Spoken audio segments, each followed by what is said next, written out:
So in the banking industry, obviously we're looking, or all industry, we're looking at for people that have vision, people that are willing to move quickly, and that's what the worldwide banking industry is now facing. It is a fundamental change. So the first part, just to go through here quickly, is that in various parts of the world there's different things that are happening. Certainly in Europe, with the exit of Great Britain from the euro, you now are left with Germany and France as the two economic powers in Europe. And unfortunately, they've also got to bring along and deal with Greece. They've got to deal with Italy. They've got to deal with Portugal, or three of the weakest economies in the euro today, and one that they're going to have to deal with more and more carefully as time goes on. They also don't have as large a group of resources in which to do it. So there's challenges in Europe for sure, and we haven't seen the end of that play out. Africa, normally not an economic power in the world, but what's happened in Africa is really, really important in that they have run into the opportunity with digital currencies. I don't know if you happen to have watched 60 Minutes probably a year ago, but in Kenya, one of the most dramatic changes has occurred. A company called Safari.com, a mobile communications company that is the dominant company in Kenya, has created a currency called M-Pesa. It stands for mobile money in Swahili. This is now the way that their population pays for things. It is not run through a bank. It's a digital currency, and people literally are on a barter system there where they're buying their food or vegetables, and they're selling their cows or whatever kind of business they're in to handle this. One of the examples that we saw on the 60 Minutes expose was that in the cab, the reporter paid for the cab ride with M-Pesa. The interesting thing about this, and one of the things that we'll talk about in just a minute, is that M-Pesa is based on a mobile phone company's network. This has not worked in other parts of Africa yet because there's multiple phone networks or mobile phone networks, but it certainly has taken hold in Kenya. One of the interesting parts about the development of Africa has been that they never even went to a central capitalized phone system with the capital improvements and capital expenditures necessary. They were able to skip that completely and go to a mobile phone or a mobile network, and that's now how they operate. It also presents interesting opportunities for the future. Off to the UK, United Kingdom, an example here is one that you may or may not know about. It's called Metro Bank, but it will be familiar to those on the East Coast here because 6 years ago, Vernon Hill, who had built Commerce Bank in New Jersey into one of the largest banks in the United States, 6 years ago, he started a bank in UK called Metro Bank. It is now $12 billion in assets, and it's beating, it's the same model that occurred in the United States, but it has turned the UK market upside down. It used to be, and very antiquated, but even by U.S. standards, that you'd have to make an appointment with a United Kingdom bank in order to make a deposit. Vernon opened this bank 6 years ago with 12-hour days, able to come in at any time.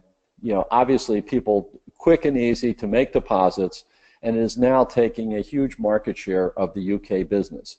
So it's just an example, and they're not going to be the only ones that do this. The other banks are going to have to move quickly to catch up. But if they're following the old traditions, it's going to be a difficult problem for them. Another issue is certainly China, obviously one of the biggest economic powers and evolving powers in the world today. But their issue is the movement of their currency. We used to have a program called EB5 where Chinese capital could come to the United States and invest in real estate projects, primarily hotels, apartments, and commercial buildings, and would provide the opportunity for one of the Chinese citizens to get a green card to the United States. That program has been greatly curtailed right now because China is more worried about the movement of their currency outside of the country So they are trying to react to this and move in a more which are basically a closed border restricted system. So the internet and digital innovation has really hit banking. It really started years ago with Wall Street, when you started to see securitization of loans and mortgages, loans of all types, consumer loans, commercial loans, mortgages. Now we have the Fintech groups, which we'll talk about more today, the online lenders, which is part of Fintech, and the last but not least piece is social media. This ultimately could be one of the biggest players in the banking innovation. This is the threat that has the biggest banks concerned. The Bank of America, JP Morgan Chase, they're worried. They're not worried about the smaller banks. They're not even worried about the competitors in this marketplace or in this segment of the world. But they're really concerned about Facebook, Amazon, Google, Apple, and the piece over on the right-hand side of the screen there is called Bitcoin. The tech firms are really, really good at servicing customers, gathering information, understanding social and economic financial trends, and customer trends, customer wishes. So just as you may be aware, obviously the boomers have long been the largest segment of the market. They have just been taken over by the millennials. That's the group that's 18 to 34 years old. And they shortly, well, not shortly, but in the next 10 years, the Gen Xers, who are in the middle of that group, will also be larger than the boomers. So the younger two segments of the marketplace are what's going to be the dominant player as we move forward here. And that's really going to be important as you talk about the tech companies that you're looking at on the screen here. They're the very best at controlling the customer, understanding the customer, and knowing where they go. The Bitcoin piece over on the right-hand side, you may or may not have heard about Bitcoin, but it is really, it's a digital currency. It's a worldwide currency, of which M-Pesa is a very, very small example. But with Bitcoin, because it's really a digital currency, it supports a bartering system. You have an issue with not having the ID of parties and transactions, and the great part, or the interesting part for the various governments, is it makes it a heck of a lot harder to tax transactions or collect sales tax on transactions. So it remains to be seen how that goes as we move forward here. So back to the small business market, what's happened in the United States or here is that 55% of the businesses surveyed in 2015 did not get the loan that they were looking for. Now keep in mind that this doesn't include companies that applied to other than banks. This is strictly for banks. Where did they get their money? Probably from friends and family, private funders, but this confirms the need for small business enterprise capital that we're talking about today. The further detail on this is that the smaller the company, the bigger the problem is for them getting capital. So the small business market, which again is one of the key economic engines of this country, is not able to get the capital flow that they need, and are not able to get it from the banks. The structure of this market is that we've got the really smallest businesses, the sole proprietorships. There's $23 million of these. Little bit larger companies on Main Street, there's 4 million. And then as we go to suppliers, more involved companies with in the trade sector. And the last but not least is the high growth companies, the small businesses that are really moving into potentially into the Fortune 500 are really only 200,000 of the fast growth. So we have, and as I mentioned, I currently I'm an owner, a partner, and operate a company called CapitalSource 2000. We focus on these markets to fill this need or this void in the small business, small to medium-sized business market for expansion capital. CapitalSource 2000 concentrates in this market. It is a unique niche. There's probably about 1,000 companies like this that have traditionally been referred to as merchant cash advance companies. But that's a little bit of an old term because now that has morphed into a whole lot of different ways. But just briefly, how the company operates and how they do what they do, which the banks have not been able to compete with at this time, is that first of all, there's healthy margins. Well, it's not cheap capital. This is expensive capital, but there is no equity taken in these companies either. But this is strictly for growth. This is not for someone or a company that's struggling. This is for someone that is trying to move to another additional location, add more locations, add new equipment, expansion, so that they can increase their cash flow, increase their profitability. With the underwriting process that's in place now, our loss experience is under 5%. We close these deals in 48 hours. We underwrite in 24 and close in 48. It is a national market. We do it in all states, including California. And we make extensive use, I should say, of social media and tech data when we're doing the underwriting. It is what we call non-algorithmic underwriting, which means we're not trying to come up with an automated or technology-based process that will determine whether a company or a potential borrower is willing to pay back and will not default. We do it really the old-fashioned way, and it's a comfort for me because it's the same way we did it in banks in terms of doing the extensive work of, we send someone out to the location. We do an interview with the CEO. But the rest of it is very, very different in terms of the data that we collect and how we look at it. We work with very limited collateral. What we work with and what we get paid back by is cash flow. The important thing there is that cash flow is what pays back all loans. It's not profits, it's not collateral, it's the cash, it's the flow of cash in the business, and that's entirely what this borrowing is based on and how it is underwritten. So currently, our work experience is that we're working with over 4,000 small business customers. The niche is real. It is not touched by banks because banks traditionally will not make a loan into this marketplace unless they're secured by collateral. So we're clearly in the first quarter, as I've said, of innovation in this segment.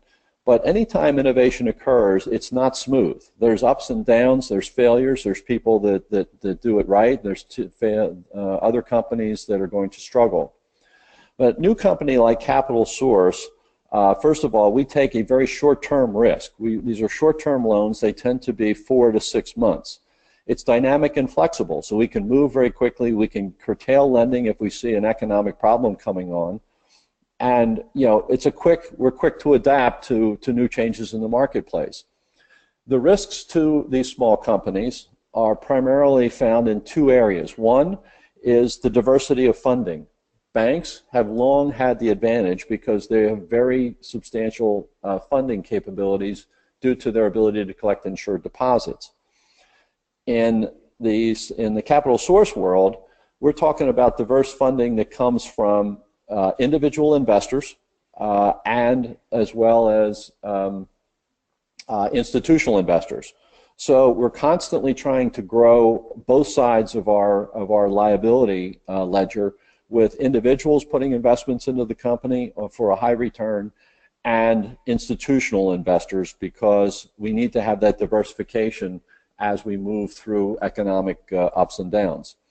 The second area that has been looked at carefully is the ability to source quality borrowers, quality business. In this business, and up until now, it has traditionally been that a huge number of brokers provide these prospects to the small business lending market.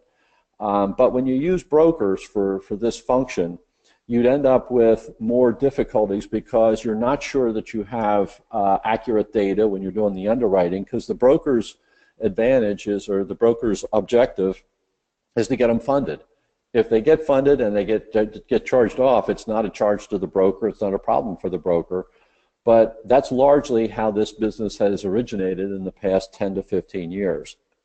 Now, one of the best ways to do this, we have found, we're really working in two areas. The initial origination of the business was all done through call centers. One of my partners has extensive experience with call centers, and we operate with 6 call centers in the eastern part of the United States, including New York, North Jersey, Philadelphia, Miami, and Ohio. The second piece, however, brings us to more of my experience, and that is we are also originating through banks. We're using banks to provide us referrals on the deals that they cannot do because they don't have the size deal that they're looking for or the collateral. That's where we think there's a unique niche and a unique opportunity for our company to move forward. So the fintech industry is moving forward, even though there's fits and starts in every type of innovation. The estimation by Morgan Stanley, as you see here, is that $47 billion, or 16% of the SME market, will be handled by alternative lenders up until the year of 2020. That doesn't mean that there's going to be the demise of banks, but the process is important, and it's definitely game-changing when you see over a 10-year period a bunch of small companies and innovative thinkers have brought this type of clout to the marketplace. So let's talk a little bit about the various segments of fintech, because fintech is certainly a hot term, but it really is comprised of many small pieces. So there's 4 basic areas that I'll explain to you or talk about. There's the online lenders, there's the marketplace lenders, there's the technology platforms, and there's the digital currencies. So let me take each of these and go through it a little bit. So the online lenders are actually the ones that are putting loans on the books or advances, various types of financing, and taking the risk of underwriting. Examples of these include the ones that you see on the screen here. Rocket Mortgage has tried to streamline the mortgage decision process.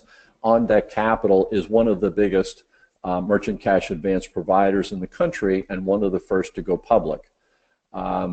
Can Capital, Everest, and Yellowstone are all strictly merchant cash advance operators. But basically, this is the alternative lending group. These are the ones that make loan decisions, put the loans on the books, and take the risk of performance of their loss. One of the things that's important when you look at where fintech is coming in is that the customer interface with financial firms is now done in a myriad of different ways. And many years ago, so not many years ago, but 10 to 15 years ago, the philosophy of banks was that they wanted to bundle their services. They wanted you to have your mortgage with them, your home equity line, your checking account, your savings account, etc. And the innovation in the marketplace has eliminated that as a viable strategy. Unbundling is the trend, and it's led by the millennial segment of the marketplace, followed by all the others. The second area is marketplace lenders. Marketplace lenders provide a platform where investors can buy and sell loans or fund loans in a group setting, or what has partly been known, also been known as crowdfunding. Some of the players in this include Orchard Lending Club, SoFi, and Prosper. Lending Club has recently hit the headlines because they would get investors to fund loans on their site, their platform, and then they would sell those loans to institutional buyers once they were originated. They ran into a problem recently where the quality of their investments, their loans, had been misstated, and it caused them a blip in the marketplace. They had to contract, but now they've come back, and that I think is just one of the natural parts of innovation. They've been able to correct that and move forward. This next piece is so that we now talk about technology platforms. Technology platforms provides, obviously better analytical modeling, decision-making, payments. It is smarter, faster, speed. It makes solutions, storage, transactions happen a lot faster. it includes things like cloud solutions, empowering investors to take control of their own investments and buy them, whether it's online or with the help of advice, but making their own decisions and operating independently. Very importantly, this is also the segment of emerging payments. The payment systems in the United States has accelerated tremendously over the past 5 years and will continue to do so as you move into more prevalent parts of this segment. In the digital currencies, we talked a little bit about it before, but digital currencies are absolutely a game changer in the fintech categories. Examples of the digital currencies, Bitcoin is by far the largest, but I mentioned M-Pesa is a small example in Kenya, but here's Litecoin Dash and Ethereum and Zcash are also viable and moving in this direction. Digital currencies operate in something called blockchain technology.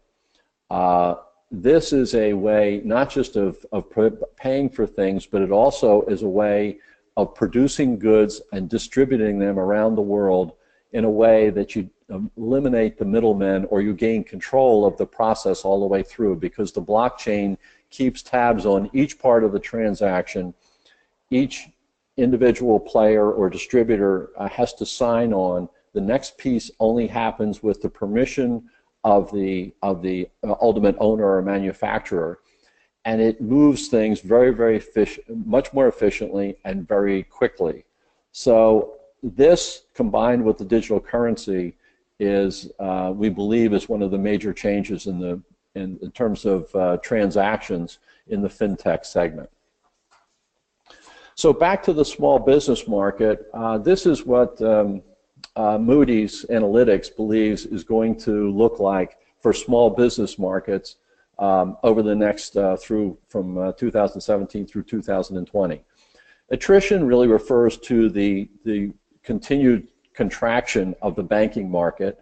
The middle piece is new market. That's new loans. These are loans and opportunities that weren't done before. This really was heavily filled by companies like CapitalSource with merchant cash advance, very expedient underwriting, closing, and basically represents a new product provided to meet the needs of small businesses. And then the last piece, which is a very important piece we'll talk about, is bank partnerships. This is how, and this is where we think things are headed as we move forward here in the whole fintech world, and particularly with the alternative lending market. The options for banks to participate here have to be based on, first of all, we have to look carefully at where banks have been. And banks have owned this market 100%. The banks have the customers, the banks have liquidity, the banks have the infrastructure to be able to handle millions and millions of individual accounts. So it's the banks to lose. It's not out there and it's not easily accessible. So the best solutions when you're trying to integrate and you're trying to move into this situation is to integrate into an existing bank. So the large banks have already taken the lead in this, and you'll see down at the bottom here, so JP Chase, Regions, and Citizens Bank are partnering with On Deck Capital and Fundation are two of the examples. JP Morgan was the most public. They have JP Chase, I should say, is most public. They have a joint venture with On Deck Capital, where On Deck was using their solutions, their technology, to handle all small business loans, and I believe the definition at JP Morgan of small business loans is everything under $250,000. So On Deck Capital does not have such a challenge in finding customers. They are finding the customers from their partner JP Morgan, but JP Morgan is able to provide a much more satisfactory experience for their customer because they're doing underwriting on these loans in 24 hours, dispersing in 48 like we do. And this is where we think the evolution of fintech will occur, and particularly alternative lending. Another example of this is CIT. CIT acquired Direct Capital and created a new product. Obviously, Direct Capital had the capabilities to do this. CIT had the clout and really the foresight to build a new product.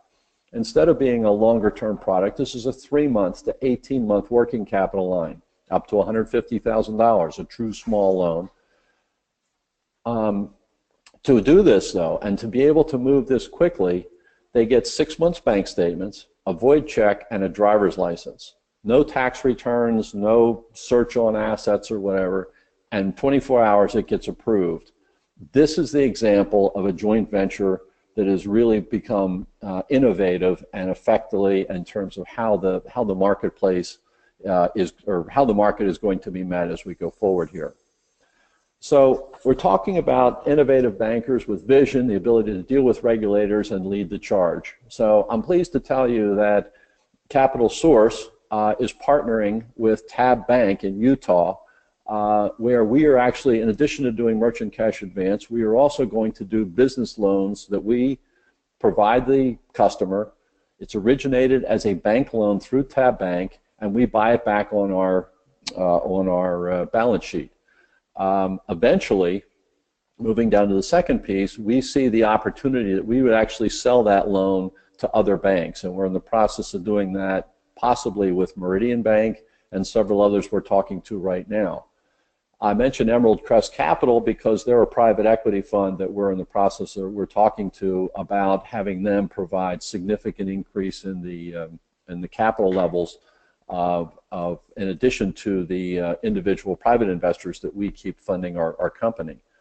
The arm's length partnership strategy that I mentioned with Meridian is very important because this is where we're finding loans. We're working on referrals, we're working on their customer base, their deposit base that they can't do the loans for. We're the ones that are partnering with them. And we're working with that. I'm talking to the Pennsylvania Bankers Association chairman, and we'll see how this actually evolves. But we think, and I see this as a very comfortable way for combining true small business banking with fintech and alternative lenders today. Other strategies, long tail incubation, this is a term that Moody's put together, but basically it's to buy it, build it very slowly over a long period, or I'm not sorry, buy it, but build it very slowly over a long period of time. I don't think there's enough time for this, and it doesn't seem to be the way that anybody is going that I could find much research on. So lastly, you may try to build it, but basically they're going to buy it, and that's how we see them moving forward. But it's important to continue to innovate, to continue to look at the weaknesses in the marketplace, the risks, and see how those can be mitigated as you move forward through this. So lastly, banks have the opportunity to make strategic moves much more realistic and in a better way than certainly Kodak did and Blockbuster missing out on their opportunity with Netflix. So this segment is rapidly changing. It offers great opportunities, and there's more and more happening here all the time. So as somebody that has spent their life in the banking industry, to move into CapitalSource 2000 and play in this game, it's very exciting. It's quick changing, but it's really taking a major segment of the market, as you saw back there with from Morgan Stanley saying that $47 billion is going to be originated by the time we get to year 2000. We think that this is a very exciting opportunity and one that we watch very closely and continue to build an exciting new company that is much more efficient, much more effective than the banking world that I came from. So with that, I thank you very much. I appreciate the opportunity to present this to you. I obviously live it. It's exciting, but it's really the innovation change that's occurring in banking in the world today. Bill, do you happen to have some contact information that you can put up on how to get a hold of you? Yes, I do, as a matter of fact. Thank you very much. The last slide is obviously my information is up there. My cell phone number, CapitalSource, my email address. We actually our mailing address is located at 200 West Elm Street in Conshohocken, but we operate out of offices at 141 North Chestnut Street, or 141 North 2nd Street in Old Philadelphia, and I would welcome the opportunity to talk with you and come down and visit us and see how this really happens. But thank you. Thanks, Ryan. You're welcome, Bill. Again, you guys are welcome to set up appointments. Bill will answer any of your questions that you guys have. You can meet in person. If anybody has any questions regarding IRAs, you're welcome to ask me. You're able to use your retirement funds to invest in opportunities such as CapitalSource 2000. And I appreciate everyone for taking the time today to be on this webinar.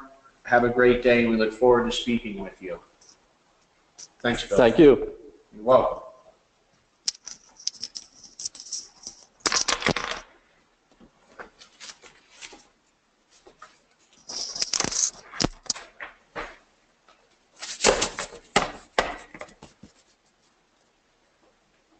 Yeah, I didn't want that interference to come on again. Oh, yeah. The phone yet. So like when it was clearing up, I would put you on mute. Oh, so yeah. So. Got it. Well, thanks an awful lot for making this. I mean, I could do these things all day long, but sometimes you just find, I mean, this really is something that's happening in the marketplace, and as I started to get into